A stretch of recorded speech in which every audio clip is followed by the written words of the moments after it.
মঙ্গলবার দুপুরে Chittagong medical college হাসপাতালের পূর্ব গেটের সামনে অ্যাম্বুলেন্স মালিক সমবায় সমিতিতে অভিযান পরিচালনা করে বিআরটিএ ও জেলা প্রশাসন। এ সময় তাদের কাছ থেকে ভাড়া তালিকা দেখতে চাইলে তারা কিছুই দেখাতে পারেনি।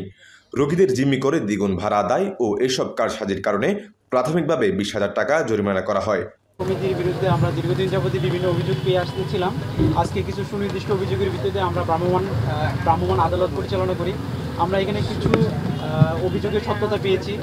তাদের সেবার মূল্য তালিকা না থাকায় তাদেরকে প্রাথমিক সতর্কতার মাধ্যমে আমরা তাদেরকে 20,000 টাকা জরিমানা করেছি এবং তাদেরকে যেন ভবিষ্যতে এরকম যেন কার্যকলাপ থেকে তারা বিরত থাকে সেজন্য আমরা সতর্ক করেছি। বেশি দামে ভাড়া আদায় করার বিষয়টি অস্বীকার করে মালিক সমিতি জানান, ভাড়ার তালিকা নির্ধারণ করার জন্য সরকারি বিভিন্ন দপ্তরে চিঠি দিয়েছেন তারা। আমি ভাড়া নির্ধারণ করার জন্য দীর্ঘদিন থেকে আমি বিভিন্ন এই সরকারি অধিদপ্তরগুলিতে আমি চিঠি দিয়ে আমি জানাই রাখছি। এখন জানি না সেটা আইনের কথা দ্বারা আমি এত বড় বিজ্ঞ লোক না, ওনার ম্যাজিস্ট্রেট সাহেবের মনে হয়েছে আমার অপরাধ। ভাড়া নির্ধারণের জন্য আমি কিন্তু বিভিন্ন সরকারি গভর্নমেন্ট দপ্তরগুলিতে আমি কিন্তু চিঠি ইস্যু করে আসছি। এটার রেজাল্ট কেউ দেয় নাই, তার জন্য আমি আজকে জরিমানা গুনতে হয়েছে। মেডিকেলের সিন্ডিকেটের বাইরে কোনো অ্যাম্বুলেন্স ভাড়া নিতে না দেয়া, রোগী স্বজনদের জিম্মি করে জেলা উপজেলায় ভাড়া আদায় করার অভিযোগ প্রাথমিকভাবে সত্যতা পায় অভিযান টিম। মালিক সমিতির সাথে সমন্বয় করে একটি ভাড়া তালিকা করার কথা জানায় বিআরটিএ। অ্যাম্বুলেন্সের কোনো ভাড়া তালিকা পর্যন্ত হয় না, আমাদের আছে মিনি বাস এবং বাসের ভাড়া তালিকাটা। সিদ্ধান্ত ওনারা আমাদের কাছে আসলে আমরা একসাথে বসে সমন্বয় করে ভাড়া তালিকাটা দিয়ে দিই।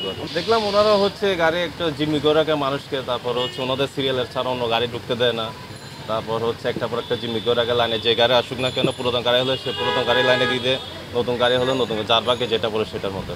বছরের পর বছর ধরে অ্যাম্বুলেন্স সিন্ডিকেটের কবলে পড়ে হয়রানি হয়ে আসছে হাজারো রোগী স্বজনরা। স্বয়ং মেডিকেল কর্তৃপক্ষ নির্বিকার থাকায় অসহায় তারা। তাই সংঘবদ্ধ এসব সিন্ডিকেট ভেঙে দেওয়ার দাবি তাদের। অ্যাম্বুলেন্সের ব্যাপারটা হলো যে আপনার অ্যাম্বুলেন্সে যখন আসবে তখন ওদেরকে একটা সিরিয়াল, বিশাল বড় একটা এখানে সিন্ডিকেট থাকে, সিরিয়াল দিতে হয়। এখন সিরিয়ালটা নিতে নিতে আমার 1 সপ্তাহ সময় লাগবে। 1 সপ্তাহ কি আমার রুগীটা এখানে রাখা সম্ভব?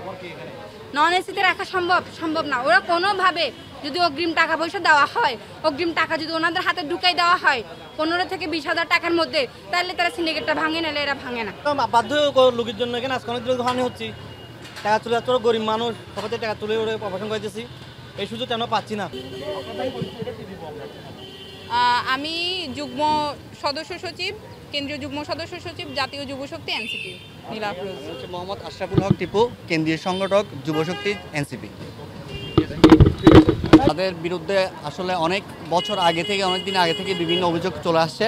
তারা বিভিন্ন সিন্ডিকেটের মাধ্যমে অনেক বেশি 3-4 গুণ 5 গুণ পর্যন্ত ভাড়া বেশি নিয়ে থাকে, বাইরের অ্যাম্বুলেন্স ঢুকতে দেয় না। এই বিষয়গুলো নিয়ে আমরা গত 3 দিন ধরে বিভিন্ন চট্টগ্রামের বিভিন্ন দপ্তরে, সিটি কর্পোরেশনে, ডিসির কাছে সহ বিভিন্ন দপ্তরে গিয়েছি। শিশির আজাদ, দৈনিক অর্থনীতি, চট্টগ্রাম।